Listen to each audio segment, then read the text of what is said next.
अपने जीवन को परमेश्वर को सौंप दीजिए, क्योंकि आप जीवन में जितना कर सकते हैं उतना तो वो एक पल में कर सकते हैं। नमस्ते, स्वागतम। आप देख रहे हैं गीता ज्ञान, श्रीमद् भगवद गीता के अलग अलग अध्यायों से क्या सीखा जा सकता है, एक नई सीरीज। हम आगे बढ़ते हुए पहुंच चुके हैं 13 अध्याय यानी कि चैप्टर 13 में। मेरा नाम है आरजे कार्तिक और जो कुछ मैं आप तक गीता सार में पहुंचा पा रहा हूं ये सब मैंने पढ़ा है, चिंतन किया है श्रीमद् भगवद गीता की यथार्थ व्याख्या यथार्थ गीता में, जिससे परमहंस स्वामी श्री अड़गड़ानंद जी महाराज जी ने लिखा है। यथार्थ गीता में स्वामी जी 13 अध्याय के प्रारंभ में बताते हैं कि जिन क्षेत्रों की बात हो रही है, प्रथम अध्याय में जब बात होती है कि धर्म क्षेत्र और कुरुक्षेत्र में धृतराष्ट्र प्रश्न करते हैं कि मेरे और पांडु के पुत्र क्या कर रहे हैं, तो क्षेत्र जो है वो कहाँ है। तो जिन महापुरुष ने जिस क्षेत्र में युद्ध बताया वही उस क्षेत्र का विस्तार से वर्णन बताते हैं कि वो क्षेत्र कहाँ है। 13 अध्याय का जो पहला श्लोक है, श्री भगवान उवाच इदम शरीरम कौन्तेय क्षेत्रमित्यभिधीयते एतद्यो वेत्ति तम प्राहुः क्षेत्रज्ञ इति तद्विदः। प्रभु कहते हैं कि कौन्तेय, ये शरीर ही एक क्षेत्र है और इसको जो भली प्रकार से जानता है वो क्षेत्रज्ञ है, वो इसमें फंसा हुआ नहीं है बल्कि इसको चला रहा है। ऐसा उस तत्व को जानने वाले महापुरुषों ने कहा है। जब शरीर एक है तो फिर उसमें दो क्षेत्र कैसे हैं, कुरुक्षेत्र और धर्म क्षेत्र कैसे हैं। थोड़ा विस्तार में जब आप यथार्थ गीता पढ़ेंगे, समझेंगे श्रीमद् भगवद गीता की यथार्थ व्याख्या, तो आपको समझ में आएगा कि एक ही शरीर के अंदर दो प्रवृत्तियां हैं। एक परमात्मा में विश्वास दिलाती है जो कि देवी संपद है, दूसरी आसुरी संपद है जो ये विश्वास दिलाती है कि ये जो दुनिया है इसमें सिर्फ मजे मस्ती करने के लिए हम आए हैं और चले जाएंगे। लेकिन एक जो है वो परमात्मा में, उस परम प्रभु में आपका विश्वास जो है उसको और सुदृढ़ करती है। जब आपके शरीर के अंदर, आपके विचारों में आसुरी संपद का बाहुल्य हो जाता है तो ये जो शरीर है कुरुक्षेत्र बन जाता है। और जब इसी शरीर में, इसी मन में दैवी संपद, अच्छे विचारों का जो है बाहुल्य होता है, इकट्ठे हो जाते हैं, तो फिर यही शरीर जो है धर्म क्षेत्र कहलाता है। ये जो उतार चढ़ाव है ये चलता रहता है, ऊपर नीचे होता रहता है। फिर जब दोनों में युद्ध होता है तो फिर दैवी संपद जो है बढ़ती जाती है, आसुरी संपद गायब होती जाती है। और आसुरी संपद जब खत्म हो जाती है तो फिर परमात्मा के दिग्दर्शन की वो जो अवस्था है वो आती है। और फिर क्योंकि आसुरी संपद खत्म हो गई है तो देवी संपद किससे युद्ध करे, इसलिए देवी संपद की भी आवश्यकता खत्म हो जाती है, वो भी परमात्मा में विलीन हो जाती है। जैसा कि 11वें अध्याय में अर्जुन ने देखा कि कौरव पक्ष के योद्धा तो प्रभु के श्रीमुख में विलीन हो ही रहे, पांडव पक्ष के योद्धा भी विलीन हो रहे हैं, यानी कि आसुरी संपद के खत्म होने के बाद देवी संपद भी विलीन हो जाती है। फिर सिर्फ और सिर्फ परमात्मा से आपका मिलन जो है वो शेष रह जाता है और आत्मा परमात्मा से मिल जाती है। आगे भगवान श्री कृष्ण कहते हैं, श्री भगवान उवाच क्षेत्र चापि माम विद्धि सर्व क्षेत्रेषु भारत क्षेत्र क्षेत्रज्ञयोर ज्ञानम यत्तज ज्ञानम मतम मम। हे अर्जुन, जितने क्षेत्र हैं उनमें क्षेत्र मुझे ही जान, मैं भी क्षेत्रज्ञ हूं। जो इस क्षेत्र को जानता है वो क्षेत्रज्ञ होता है, ऐसा उसे साक्षात जानने वाले महापुरुष कहते हैं। और भगवान श्री कृष्ण जो हैं वो कहते हैं कि मैं भी क्षेत्रज्ञ हूं। जो प्रकृति को, पुरुष को तत्व से जान लेता है वो ज्ञानी कहलाता है। उसके पास वो ज्ञान होता है जिसे साक्षात्कार के साथ वो जानकारी मिल जाती है। सिर्फ बहस करने का नाम ज्ञान नहीं है, जब आप दर्शन कर लेते हैं वो वास्तविक ज्ञान है। वो क्षेत्र जैसा है, जिन विकारों वाला है, जिन कारणों से है, और क्षेत्रज्ञ जो प्रभाव वाला है, वो सब इस 13 अध्याय में भगवान श्री कृष्ण अपने सखा, अपने शिष्य अर्जुन को समझाते हैं। क्षेत्र किसी कारण से हुआ है, क्षेत्रज्ञ जो है वो सिर्फ प्रभाव वाला है। वो कहते हैं कि सिर्फ मैं ही नहीं कह रहा हूं, ऐसा ऋषि मुनियों ने भी कहा है। और ये शरीर जो हमें दिखाई दे रहा है, क्या इतना सा है या और भी कुछ है, इस पर कहते हैं श्री भगवान उवाच महाभूतान्य अहंकारो बुद्धिर्व्यक्तमेव च इंद्रियाणि दशेकम च पंचचेंद्रिय गोचरा। कहते हैं प्रभु की पंच महाभूत यानी कि क्षिति, जल, पावक, गगन और समीर, अहंकार, बुद्धि और चित्त। यहाँ चित्त का नाम नहीं लेकर के उन्होंने कहा परा प्रकृति। और परा प्रकृति जो है इसके साथ वो कहते हैं 10 इंद्रियां, आंख, कान, नाक, त्वचा, जिह्वा, वाक, हाथ, पैर, उपस्थ और गुदा, एक मन और 5 इंद्रियों के विषय रूप, रस, गंध, शब्द और स्पर्श, ये सब भी शरीर है। और आगे कहते हैं इच्छा, द्वेष, सुखम, दुखम, संघातश्चेतना, धृति। एतद क्षेत्रम समासेन सविकार मुदाहृतम। भगवान कहते हैं कि इच्छा, द्वेष, सुख, दुख और इन सब का जो ग्रुप है, इन सब का समूह है, वो देह का ये जो पिंड है, चेतना और धैर्य, ये सब जो है क्षेत्र हैं, विकारों सहित। इनको बहुत संक्षेप में उन्होंने बताया। वो ये कहना चाहते हैं कि ये जो हमारे बोए हुए भले और बुरे बीज हैं संस्कार वाले, इसमें उगते हैं। हम जैसा कर रहे हैं वो इसी क्षेत्र में उग रहे हैं। शरीर में किस चीज से शरीर बना है तो बताते हैं 5 तत्व हैं, 10 इंद्रियां, 1 मन है। ये सारे लक्षण जो है वो बताते हैं। इन सब को जब आप इकट्ठा कर लें तो फिर ये जो पिंड है वो शरीर है। जब तक ये विकार रहेंगे, जब तक मन में द्वेष रहेगा, ग्लानि रहेगी, तब तक ये पिंड जो है ये भी रहेगा। इसीलिए विकारों से बना है। जब तक ये सारे विकार हैं तब तक हम किसी ना किसी रूप में इसी प्रकृति में घूमते रहेंगे। अब जो है प्रभु कहते हैं उस क्षेत्रज्ञ के बारे में जो कि इसमें लिप्त नहीं है बल्कि इससे निवृत्त हो चुका है। कहते हैं अमानित्व मधम्बित्व महिंसा क्षांति राजवम आचार्योपासनम शौचम स्थैर्यमात्म विनिग्रह। उसके लक्षण बताते हैं क्षेत्रज्ञ कि कैसा होता है। उसमें मान अपमान का भाव होता है, दंभाचरण नहीं होता, दंभी नहीं होता, घमंडी नहीं होता। अहिंसा यानी कि ना तो अपनी आत्मा को कष्ट देना और ना ही दूसरे की आत्मा को कष्ट देना। अहिंसा से हम समझते हैं कि हम किसी को ठेस ना पहुंचाएं। अगर हम अपनी आत्मा को अधोगति में ले जा रहे हैं तो हम अपनी आत्मा का भी उद्धार नहीं कर रहे हैं, वहां भी हम अहिंसा कर रहे हैं। शुद्ध अहिंसा वो है कि आप अपनी आत्मा के उद्धार के लिए भी ध्यान करें, मनन करें, चिंतन करें और अपनी आत्मा को परमात्मा से मिलाने का जो पथ है, जो रास्ता है, जैसा कि श्रीमद् भगवद गीता में बताया गया है, उस रास्ते पर चलना प्रारंभ करें। क्षेत्रज्ञ को और विस्तार में बताते हैं। प्रभु कहते हैं इंद्रियार्थेषु वैराग्य मन अहंकार एवच जन्म मृत्यु जरा व्याधि दुख दोषानुदर्शनम। इस लोक में, परलोक के और जो दुख देखे सुने भोगों में आसक्ति का अभाव, यानी कि जो यहाँ सुख भोग रहे हैं, दुख भोग रहे हैं, उसमें आसक्ति ना हो। अहम का अभाव, जन्म मृत्यु वृद्धावस्था रोग, ये सब जो है इनमें दुख दोष का बारंबार चिंतन ना हो। असक्तिर्न विश्वंगः पुत्रदार गृहादिषु नित्यम च समचित्तत्व मिष्टानिष्टोपपत्तिषु। प्रभु कहते हैं, इस श्लोक का अर्थ बताते हुए भगवान कहते हैं कि पुत्र, स्त्री, धन और ग्रह, इन सब में आसक्ति ना हो। प्रिय और अप्रिय की स्थिति में चित्त यानी कि जो मन है वो हमेशा सम रहे।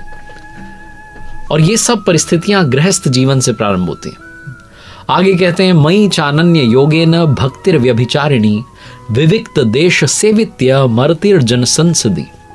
मुझ में यानी कि भगवान श्री कृष्ण कहते हैं मुझ में अनन्य योग से सिर्फ मेरे अलावा किसी और का स्मरण ना करे, अव्यभिचारिणी भक्ति यानी कि मेरे अलावा किसी और की भक्ति ना करे, अनन्य श्रद्धा से, अन्य ना किसी और के बारे में ना सोचते हुए सिर्फ मेरा चिंतन करे, ये भी क्षेत्रज्ञ के लक्षण है। तो क्षेत्रज्ञ के स्वरूप के लक्षण में प्रभु यही बता रहे हैं कि अव्यभिचारिणी भक्ति हो, इष्ट के अतिरिक्त किसी और का चिंतन ना आए, जब आप ध्यान में बैठे हैं, एकांत स्थान का सेवन करता हो, एकांत स्थान पर रहना पसंद करने लगा हो, मनुष्यों के समूह में रहने की आसक्ति ना हो, ज्यादा लगाव ना रहे।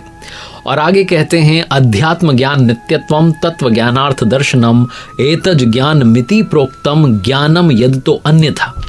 आत्मा के आधिपत्य वाले ज्ञान यानी कि परमात्मा में स्थिति मिल जाए, तत्व ज्ञान के साथ उनका साक्षात्कार हो जाए, ये सब ज्ञान है। इसके विपरीत जो कुछ कहा गया है वो सब का सब अज्ञान है। उसी बात को प्रभु यहाँ पर कहते हैं कि यही एकमात्र ज्ञान है, बाकी सब कुछ अज्ञान है। आगे भगवान श्री कृष्ण जो हैं वो कहते हैं अविभक्तम च भूतेषु विभक्तमिव च स्थितम भूत भर्तृ च तज्ज्ञेयम ग्रसिष्णु प्रभ विष्णु च। वो जो परमात्मा है वो अविभाज्य हैं, उनको विभाजित नहीं कर सकते, लेकिन तब भी जितने संपूर्ण इस सृष्टि में ब्रह्मांड में भूत हैं उनमें अलग अलग के सदृश जो हैं तरह से वो प्रतीत होते हैं। वो जो जानने योग्य परमात्मा हैं वो समस्त भूतों को, जितने भी सृष्टि में जीव हैं, सबको उत्पन्न करने वाले हैं, उनका भरण पोषण करने वाले हैं और अंत में संहार करने वाले हैं। तो बाहर और अंदर दोनों जो भाव हैं उनकी ओर संकेत हुआ है। स्वामी जी यथार्थ गीता में कहते हैं कि जैसे बाहर जन्म होता है, अंदर जागृति होती है। बाहर पालन कर रहे हैं तो अंदर योगक्षेम, जो आपका ध्यान है उसको आगे ले जा रहे हैं, उसको आगे बढ़ा रहे हैं।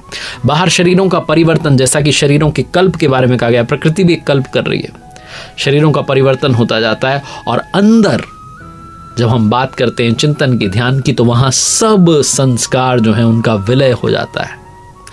तो अंदर और बाहर दोनों के बारे में इस श्लोक में बात की है। जब सारे संस्कारों का विलय हो जाता है, सारे संस्कार मिट जाते हैं, तो वो संन्यास की स्थिति आ जाती है और उसी समय वो अपने स्वरूप को प्राप्त हो जाता है। ये सब जो हैं उस ब्रह्म के, उस परमात्मा के लक्षण हैं। और विस्तार में अपनी विभूतियों का वर्णन करते हैं। वो जो ज्ञेय है, ब्रह्म ज्योतियों का भी ज्योति है, जिसे हमें जानना है। तम से अति परे कहा जाता है, अंधकार से बहुत दूर।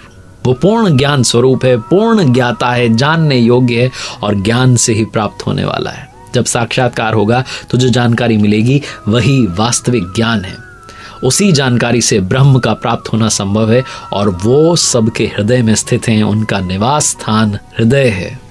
ईश्वरः सर्वभूतानां हृदय देशे अर्जुन तिष्ठति, श्रीमद् भगवद गीता में ही भगवान श्री कृष्ण ने कहा है। अन्यत्र ढूंढने पर वो नहीं मिलेगा। कहते हैं इति क्षेत्र तथा ज्ञानम ज्ञेयम चोक्तम समासतः मद भक्त एत दविज्ञाय मद भावायोपपद्यते। एतद विज्ञाय, कहते हैं अर्जुन, बस इतना ही क्षेत्र, ज्ञान और जानने योग्य जो परमात्मा है उनका स्वरूप है। संक्षेप में मैंने आपको बता दिया।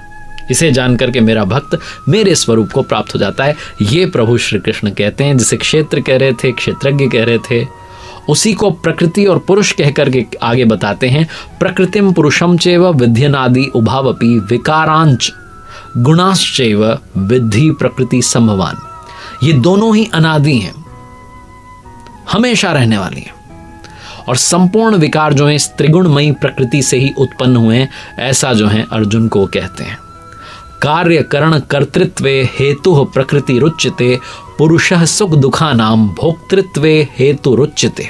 कार्य और करण जो हैं उनको उत्पन्न करना, इसमें हेतु प्रकृति कही जाती है। कार्य और करण जैसे कि शुभ कार्य हो रहे हैं तो विवेक वैराग्य करण है, अशुभ काम हो रहा है तो काम क्रोध लोभ जो है, मोह जो है, ये करण है। तो इनको उत्पन्न करने में जो हेतु है, जो आधार है, वो प्रकृति कही जाती है। और जो पुरुष है वो सुख दुख को भोगने में कारण कहा जाता है। तो क्या हम भोगते रहेंगे या कभी हमें इससे छुटकारा मिलेगा? जब पुरुष और प्रकृति दोनों ही अनादि हैं तो कोई इनसे छूटेगा कैसे? इस पर कहते हैं पुरुषः प्रकृतिस्थो ही भुंक्ते प्रकृति जान गुणान कारणम गुण संगो अस्य सद सद्यो निजन्मसु। प्रकृति के बीच में जो खड़ा होने वाला पुरुष है वो प्रकृति से जितने गुण उत्पन्न हो रहे हैं उनको भोगता है और ये जो गुण हैं इनका संग ही उसके अच्छे और बुरी योनि में जन्म लेने का कारण बनता है। वो किस प्रकार से इस प्रकृति के बीच में खड़ा है तो उसके बारे में कहते हैं उपद्रष्टानुमंता च भर्ता भोक्ता महेश्वरः परमात्मेति चाप्युक्तो देहेऽस्मिन् पुरुषः परः। वो जो पुरुष है वो उपद्रष्टा, हमारे ही हृदय में बहुत ही पास, जैसे हाथ पांव मन ये सब हमारे पास हैं, उससे भी ज़्यादा समीप दृष्टा, यानी कि देख रहे हैं आप उनके। जब वो मौजूद हैं, जब वो हमारे साथ हैं, तब आप अच्छा करें, भला करें, बुरा करें, उन्हें कोई लेना देना नहीं है, साक्षी के रूप में खड़े हैं। लेकिन जब आपकी साधना, जब आपका ध्यान अच्छा हो जाता है, थोड़ा सा आप उनकी तरफ चलते हैं तो जो दृष्टा पुरुष हैं उनका जो क्रम है वो बदल जाता है और वो अनुमंता यानी कि परमिशन देने लगते हैं, अनुमति प्रदान करने लगते हैं, अनुभव देने लगते हैं, आपको थोड़ा सा गाइड करने लगते हैं। थोड़ा और जब आप ध्यान करने लगते हैं, थोड़ा और उनके पास पहुंचते हैं तो वो भरता यानी कि भरण पोषण करने लगते हैं। जो आपका ध्यान है उसको सही तरीके से व्यवस्थित करने लगते हैं, उस कल्प को जो है रचने लगते हैं। जब आपकी साधना और ज़्यादा उन्नत हो जाती है और ज़्यादा आप ध्यान में आगे बढ़ते हैं तो वो भोक्ता हो जाते हैं। भोक्ता रम यज्ञ तपसाम, यज्ञ तप जो कुछ भी बन पड़ रहा है सबको ग्रहण करते हैं। और उसके बाद वाली जो अवस्था आती है तो उसमें महेश्वर महान ईश्वर के रूप में परिणत हो जाते हैं। वो प्रकृति के स्वामी बन जाता है, किंतु अभी भी कहीं कहीं प्रकृति जीवित है तभी उसका स्वामी है। इससे भी आगे की अवस्था आती है तो परमात्मेति चाप्युक्त, तो परम से संयुक्त हो जाता है, तब परमात्मा कहलाता है। इसी तरीके से शरीर में रहते हुए जो पुरुष आत्मा वो परा है, वो इस प्रकृति से परे है। अंतर इतना है कि वो पहले दृष्टा में के रूप में थे, फिर अनुमंता के रूप में आए, फिर भोक्ता के रूप में आए, फिर महेश्वर और फिर परमात्मा। ये जो है ये सब कुछ इस श्लोक का सार है। वो कहते हैं कि जब वहाँ तक पहुँच जाते हैं तो फिर जन्म नहीं होता, पुनर्जन्म नहीं होता और इसी को ही मुक्ति कहा गया है। क्षेत्र और क्षेत्रज्ञ की जो जानकारी है वो ज्ञान वाले जो नेत्र हैं, जो वास्तविक जानकारी साक्षात्कार के साथ मिलती है, उससे ही संभव है।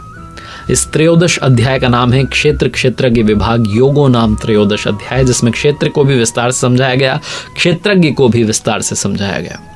अगले बुधवार सुबह 9:30 बजे मेरे साथ देखिए चतुर्दश अध्याय का सार। देखते रहिए गीता ज्ञान। श्रीमद् भगवद गीता के अलग अलग अध्यायों से हम क्या समझ सीख सकते हैं वो आप तक पहुंचाने का प्रयास है। अगर आप विस्तार में पढ़ना चाहते हैं श्रीमद् भगवद गीता की यथार्थ व्याख्या यथार्थ गीता www.यथार्थगीता.com से घर बैठे फ्री कॉपी आप ऑर्डर कर सकते हैं, जिसे लिखा है परमहंस स्वामी श्री अड़गड़ानंद जी महाराज जी ने। जय गुरुदेव, जय श्री कृष्णा। प्रभु कृपा बनी रहे।